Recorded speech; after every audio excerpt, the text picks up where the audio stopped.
In this video, we're going to be providing a full guide on applying to Oxford and Cambridge, as well as answering all the most frequently asked questions. The application process can seem confusing and complicated, but trust me, we've gone through the same process ourselves, and we're going to break it down step by step, such that at the end of this video, you'll know exactly what you need to apply for Oxbridge. We're going to go over literally every single aspect of this process, from GCSEs to predicted grades, to admission tests, the general timeline, interviews, choosing colleges and courses, and many, many more. So let's jump straight into it. The first thing we're going to go over is the timeline of the application process. We'll go through the general order of events and then dive into the specific details later in the video. ZJ, how's it like? First up, we have the Year 12 mocks in the summer, which are a major part in determining your predicted grades, which form an important part of your application. Then you've got the summer holidays. This is where you do your work experience, fill in your UCAS form, write your personal statement, choose your universities, courses, and colleges. During the summer, you'll also have to register for admission tests if this is applicable. The deadline for submitting the UCAS application for Oxbridge is generally in mid-October. For the 2026 entry, it's on the 15th of October. This is much earlier than the general UCAS deadline, which is in January, so please be aware of that. Around this time, you also then have admissions tests. For some applicants, depending on the course, for example, medicine, your UCAT would be in the summer. But for other applicants, for engineering at Cambridge, for example, you'll have your tests between October and November. If you're invited for an interview, this will happen generally in December. Finally, results day is mid-January for Oxford, and this year it's going to be the 13th of January in 2026. However, for Cambridge, it's late January, and they haven't released the date yet as of now. Our second question is, how important are GCSEs? So, in general, Cambridge considers GCSE performance less than Oxford. Now, GCSEs are important in the sense that they're the only official set of exam grades that universities have to go off of, unless you've, of course, done your A-levels early. However, don't let GCSE performance affect your application. In fact, you can't change your pass, and it's by no means the deciding factor, even for Oxford. Right, ZJ, how important are predicted grades? So predicted grades are a big deciding factor in whether or not you get an interview, along with the admissions test, if that applies. So if you haven't sat your mocks yet, make sure you don't completely sacrifice them. You must remember that for a subject without admissions tests, the personal statement and your predicted grades are really the only two things that the admissions tutors can base giving you an interview offer off of. So they're really quite important. But for subjects with admissions tests, the test will be more of a deciding factor for whether or not you get an interview. Even if you don't have a set of perfect predicted grades, they know that predicted grades can often be inflated, so they don't take it into account that much. In fact, if they see potential in your personal statement, they often invite you for an interview. I now want to ask you about choosing your A-levels, whether to do 3 or 4, and also the combination of subjects that you choose. If you're in Year 12, look up the department website for your course, which specifies preferred subjects and the typical offer conditions. If your school offers 4 A-levels, then it may be a good idea to consider starting with 4 and then dropping one later on if necessary. This is especially useful for STEM students, especially with further maths as a 4th A-level, because this not only makes admissions tests feel easier, but also the normal A-level maths will seem easier as well. However, 3 A-levels is by no means a make or break. If you can manage 4 and keep good grades, then it is a benefit, as it usually makes it easier to attain your offer condition. I mean, this varies from person to person, but for example, Oxford tends to give 3 A-level offers. So let's say you get an offer of 1 A star and 2 A's, and you took 4 A-levels, you can get an A star in any of those 4 subjects, so you get more margin for error. So why should you apply to Oxbridge, and how's it different from other universities? There are a few areas about Oxbridge that make it especially special. For example, they do supervisions and tutorials, which are 2-on-1 or 1-on-1 sessions with a very experienced professor or a tutor, and you can have more academic discussions or go through problem sets together, which you don't really get a chance to do at other universities, as they do teaching in larger groups. And also, Oxbridge just offers a better academic environment. It's more motivating because you get to be with some of the world's leading academics in each of their fields and study with some of the brightest students around the world. And the final major point of difference is that Cambridge and Oxford have colleges, whereas most other universities don't. This means that you get to live, eat, and sleep with a small group of students and develop a much closer connection between this group. So here's a big question. How do you decide between Oxford and Cambridge? So I'd say one of the most important things, even though there are many factors, is to look at the course and the colleges. So for example, Cambridge will only do certain courses and Oxford other ones. Let me give you an example. PPE at Oxford, which stands for Politics, Philosophy and Economics, Cambridge don't do that course. And they offer alternatives such as HSPS, which is Human, Social and Political Sciences, and some other subjects like philosophy, which are sort of components of the PPE course. So differences in the courses can impact your decision. Even for the same course, there can be some content differences. Here's a personal example. I applied to Cambridge for engineering, even though Oxford also do engineering. Why? Well, when I was looking at the course content, Oxford didn't do aeronautics in their engineering department.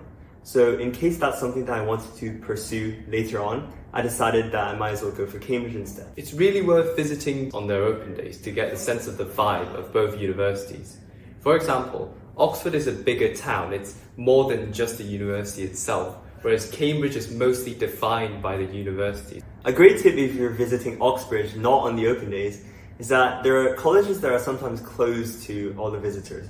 But if you then say you're a prospective applicant, they will sometimes let you in to have a tour around, which is nice. So my next question is, how do you choose the course?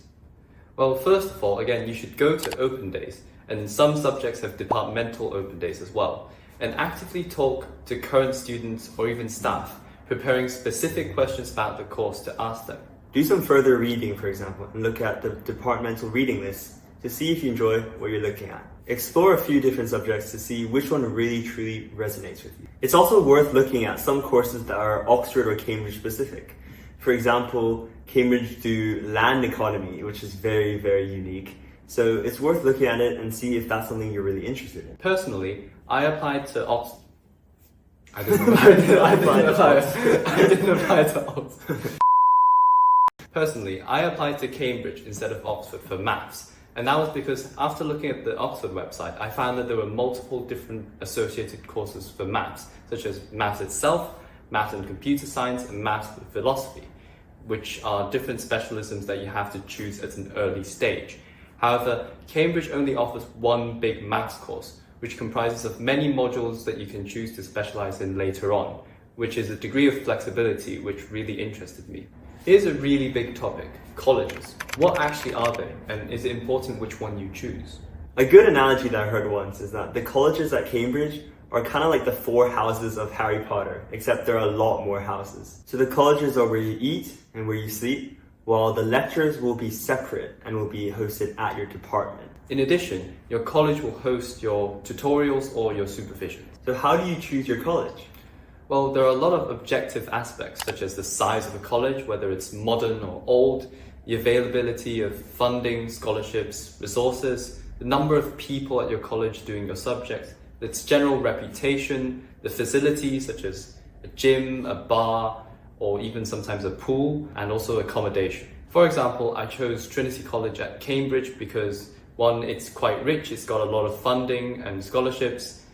Secondly, there are a lot of people at Trinity doing maths who've got this nice community of like-minded mathematicians, and it's also really big, meaning that there are a lot of good facilities. Whereas I chose Magdalen at Cambridge, a slightly smaller college, because I really liked the vibe, and also they had a really, really nice and new library that was very unique to that. There's also a lot of subjective aspects to choosing a college, such as its vibe, which is why you need to go to the college on open days, talk to students and staff to get a feel of the vibe. And to be honest, it's really personal, and most of the colleges are really nice anyways. So definitely go and check it out, see which one you like, and just go for it. In fact, most people enjoy where they end up anyways, so it doesn't matter that much. So what's an open application then? So it's when you send off your application without specifying the college that you want to go to. And Cambridge or Oxford will allocate you a college depending on which one is under-applied. To be honest, we wouldn't advise you go for an open application because you may end up at a college that you won't particularly like, as that is the worst ones that maybe less people tend to apply to.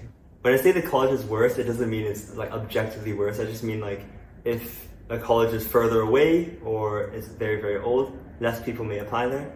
And you may feel slightly lonely if it's a college that only 1 or 2 people out of your subject has applied there. Here's a controversial question. Are some colleges easier to get into? Well, theoretically not, due to something called the pooling system. Okay, so what is pooling? Well, it's a system that supposedly ensures a fair chance of admission to the university as a whole, even if applicants to certain colleges are stronger or weaker than others. For example, if one college is oversubscribed, they can put good applicants in a pool, where other colleges that are undersubscribed or may not have as many good applicants can pick them out of the pool for themselves. This means that trying to game the system by picking a college with a seemingly higher acceptance ratio doesn't make it any easier, in addition to the fact that the statistics will change year on year. However, in reality, it's really a mystery what goes on behind the scenes. So to be honest, we wouldn't advise applying for the most competitive colleges, unless you have a specific reason, such as the college being accessible, or personally, Trinity was a really good maths college with a lot of maths students, so I chose to apply to Trinity. The admission stats per college per course are all available online, and we will attach that in the description below if you want to check that out. Okay, next question. What is a supercurricular, and how are supercurriculars different from extracurriculars? So firstly, extracurriculars are activities which showcase skills not directly related to your academic subjects, such as playing a sport or a musical instrument, whereas supercurriculars are activities outside of the classroom that enrich your knowledge of the subject you're applying for and are directly relevant to your application. Now, extracurriculars are worth including in your personal statement as a small segment to show interesting things about you as a person, but this won't be how admissions tutors differentiate between candidates. Supercurriculars, on the other hand, are more important, and they should form the main focus of your personal statement, whether it be Olympiads, essay competitions, or work experience. This also includes reading books or attending courses. Look online or ask your teachers to see what is available for you. For example, for books, Cambridge and Oxford also provide reading lists for you to look at for reference, and you can also ask your teachers to see if there are any good books that they would recommend. For subjects with a lot of hands-on elements, work experience is a great way of showing off what you've learned. It's a vital part of any medicine application, and it's also useful for subjects like engineering. Sometimes school can help you arrange work experience through a network of alumni, but usually you'll have to be proactive and email loads of companies, clinics, or hospitals for opportunities. But even for engineering, even if you don't manage to get any experience, don't worry about it, it's not that big of a deal. For example, I didn't even do any work experience, and the closest I got was doing F1 in schools, a hands-on piece of work that we did. As long as you have a few things that show your interest and passion in the subject, it should be fine. Next up, let's talk about the personal statement. What's it like? So if you didn't know, the personal statement format has changed from this year onwards. There are now 3 questions for you to answer instead of just one big long essay, which it was before. We'll flash up the 3 questions here for reference. The personal statement is where you want to make your passion for the subject very clear, as it's a chance for you to make a case for why they should accept you. Right, so how important is the personal statement? So the importance varies by subject. For humanities and subjects without an entrance exam, it is the admissions tutor's best way of getting to know you and distinguishing you from the other candidates. The topics you've mentioned in your personal statement often become the subject of discussion in your interview, so make sure that you're actually familiar with what you claim to have read. For the sciences, it's slightly less important, but definitely still worth spending time crafting, especially because for your other universities, it's the main part of your application because you might not have an interview. A common mistake of students writing about their supercurriculars in their personal statement is just listing them without any further explanation. The most important part of writing about your supercurriculars is to talk about what you've learned from this experience. For example, if you're writing about a book that you read, make sure you talk about your key takeaways or how it's inspired you. Or for example, if you're writing about work experience, talk about the transferable skills that you picked up or how it further motivated you to do any further reading. So how's it like submitting the application?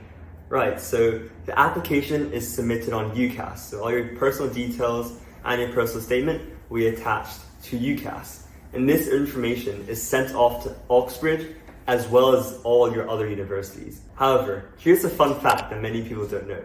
You don't actually have to apply to Oxford or Cambridge and your other universities at the same time. The UCAS application can be changed after you send it off, so all the details and your personal statement can be changed.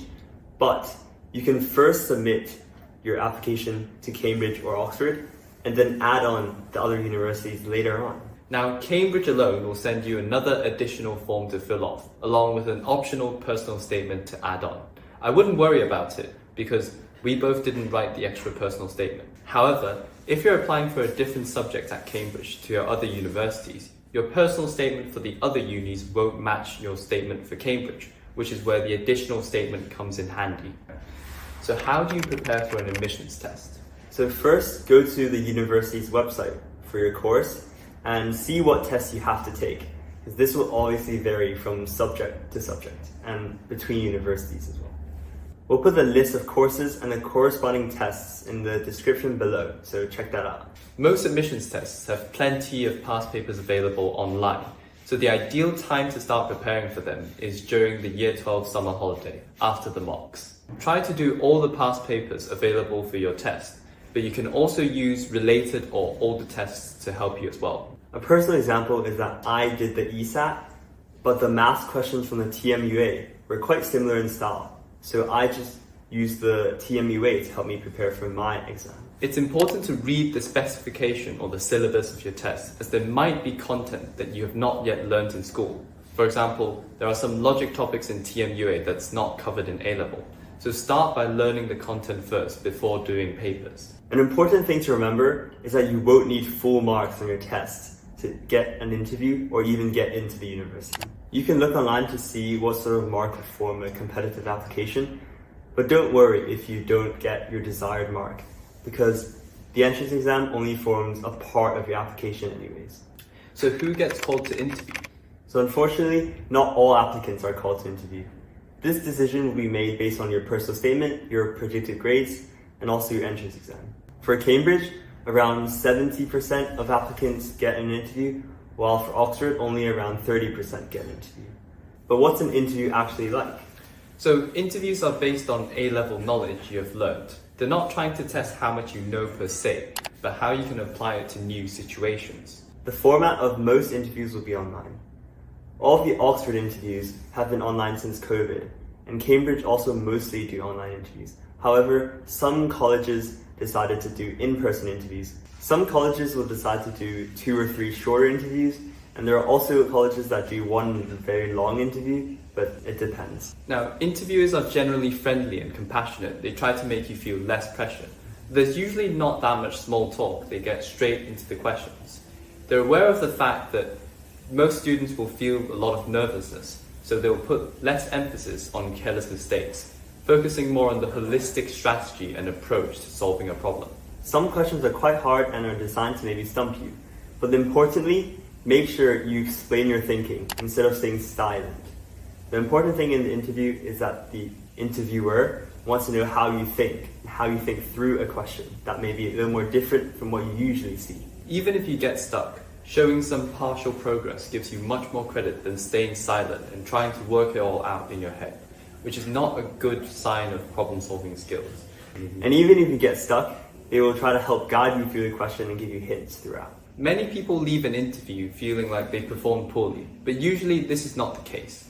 Nerves actually do impact performance quite a lot, and the same applies to everyone.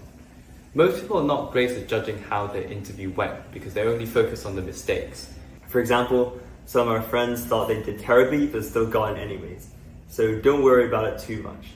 So what do you have to wear for an Oxbridge interview? Well, to be honest, I don't think it's that important. Just wear something smart casual, such as a shirt. Right, so how do you prepare for an interview? Well, I think an important thing is to proactively ask your teachers for mock interviews, as they may even have some past interview questions stored up. But importantly, this gives you a chance to practice verbalizing your thoughts and explaining your thought process and steps throughout a question. This is important as the interviewer wants to see how teachable you are. This is their way of measuring how good you are at responding to hints and adapting your methods to solving a problem. You can also practice interviewing your friends with difficult questions and giving them hints as you go along, just like in the actual interview, which is something we did a lot of to prepare as well. So when do the offers actually come out? So as stated before, the offers come out in January, and usually the offers are the same as the ones that are stated on the website, but they can vary. For example, an easier offer can be given to someone who may be an outstanding applicant, or maybe a tougher one for someone who Cambridge or Oxford are less sure on. There are also differences in whether or not they specify the subjects you need your grades in. For example, they could just give you 3 A stars in any 3 A levels, or they could also give you 1 A star in further maths and then 2 A's in chemistry and biology. Unconditional offers are quite rare, only if candidates really stand out, or for people who have already completed their A levels. Here's a slightly different question. How do you deal with anxiety or self-doubt? So there's this really common experience for Oxbridge applicants of being one of the best in your school for a subject, but then feeling like you're just average at Oxbridge. As they say, comparison is the thief of joy. There'll always be someone with numerous Olympiad medals, crazy internships, and loads more achievements to their name. So focus on your personal journey. Remember that it is a privilege to learn alongside talented and like-minded students, and that it's not always about personal competitiveness and pride. We hope that covers everything. I'm sure you'll have many more questions, so just drop them in the comments below and we will try our best to respond to all of them. Make sure to like and subscribe for more similar content.